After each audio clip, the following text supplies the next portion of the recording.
So as you will know, President Trump has proposed a plan really, of relocating the people of Gaza away from the Gaza Strip. Ben Shapiro has waded into this debate and to this proposal, coming out strongly in favour of the idea of relocation for everyone's benefit, by the way. Not just for the people of Israel, but for the people of Gaza too. We can't keep going back to the same old failed policies of the past. Have a watch of Ben's words when asked about this topic. And as far as, the possibility of refugees in Gaza leaving the Gaza Strip, if they want to go, it's bizarrely non-humanitarian to tell people they have to stay in an area that literally has no livable running water or homes. And that's the fault of Hamas. But I mean, what exactly is the alternative? You leave 2 million people in an area that is going to be rubble for the next 20 years?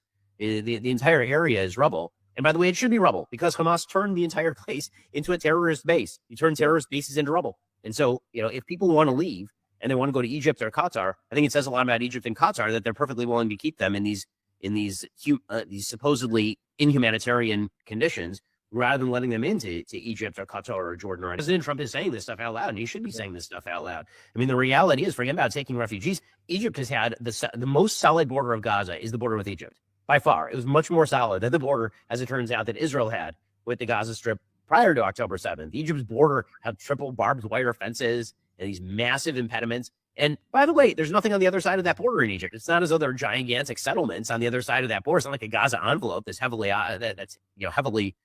lived in. There's not a bunch of Moshavim over there. There's nothing. It's a desert, and they still wouldn't let them in. And the reason they wouldn't let them in is because what everybody knows in the Middle East, but nobody's willing to say out loud, is that the Palestinian population is deeply radicalized, that they have heavy sympathy for terrorism, and everywhere a heavy Palestinian population goes, unfortunately, instability follows. And that's true from Jordan to Lebanon to what presumably would be Egypt. It was true in Kuwait. Kuwait expelled hundreds of thousands of Palestinians after the first Gulf War. And this is a major intractable problem. And again, acknowledging that would at least be an honest way of going about the issue. Yeah, well, he's right about that. Two things where I would slightly differ with him or expand on what he's saying. First of all, he's saying for people that want to leave, they should be able to. It's so unmerciful to say, well, you have to stay there in Gaza. No. That's true. That's absolutely true. And one should question why it is they won't take in refugees, the Arab countries who pledge such solidarity with the people of Gaza. But secondly, I'm sorry, but it shouldn't just be if people want to leave. I'm of the view that Israel has literally left Gaza indulging in the notion that maybe it's just statehood that they really wanted. They just wanted self-determination. Ignoring the fact that when Egypt controlled Gaza from 48 to 67, there was no call for a free Palestine there. Ignoring the fact that had the Arab countries destroyed Israel, God forbid, in 48 or 67 or 73, they wouldn't create a Palestinian state. Ignoring everything that tells us they don't want statehood, they just want to get rid of the Jewish state. Israel left Gaza in 2005. What did they choose to do? Elect Hamas, create a society, government, infrastructure that is about anti-Semitism, a modern form of Nazism, basically, about killing the Jews, about terrorism, raising them to become martyrs. And they do October 7th. They launch this invasion, do the worst massacre on the Jews since the Holocaust. You start a war against another country, you have to pay the price. That country is entitled to do what it needs to do to ensure its security longer term. That country has the right to now say, we're taking this plot of land now. You started genocidal war against us, and we just say, well, we can just revert back to the status quo. No, I'm sorry, but that's not how it should work. Israel should say, you need to leave. People say it's ethnic cleansing. What they have wanted for 100 years, the Palestinian side, is ethnic cleansing of the Jews. What they did on October 7th was attempted ethnic cleansing. Israel has for 100 years tried to make peace with the people that want ethnic cleansing. And they've realized it's not working.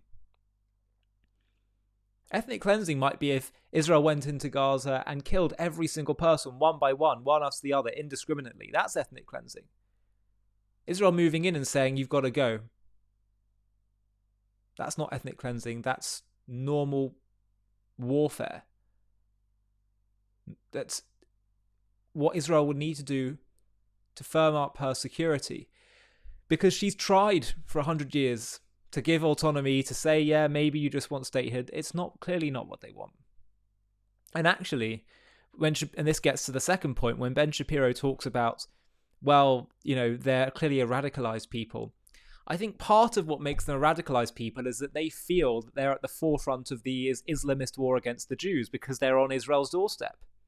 Because they are this Palestinian people, they've created this narrative that they're, oppressed, and they can use that to undermine Israel, so they feel they're at the forefront of it. I think if they're living in another part of the Arab world, in their indigenous lands, they would actually, maybe this wouldn't be at the forefront of their minds as much. So I think there's a little bit of a cause and effect thing that needs to be understood here. So that's where I differ with him. Hi, thank you so much for watching. To watch another one, click here. To stay up to date with all our content, click here to subscribe. And if you're able to, you can help support JTV to grow and grow by clicking join below this video, where you can become a member and get perks including early access to videos and private live discussions with me. But most of all, you'll be partnering with us on our mission to change the world.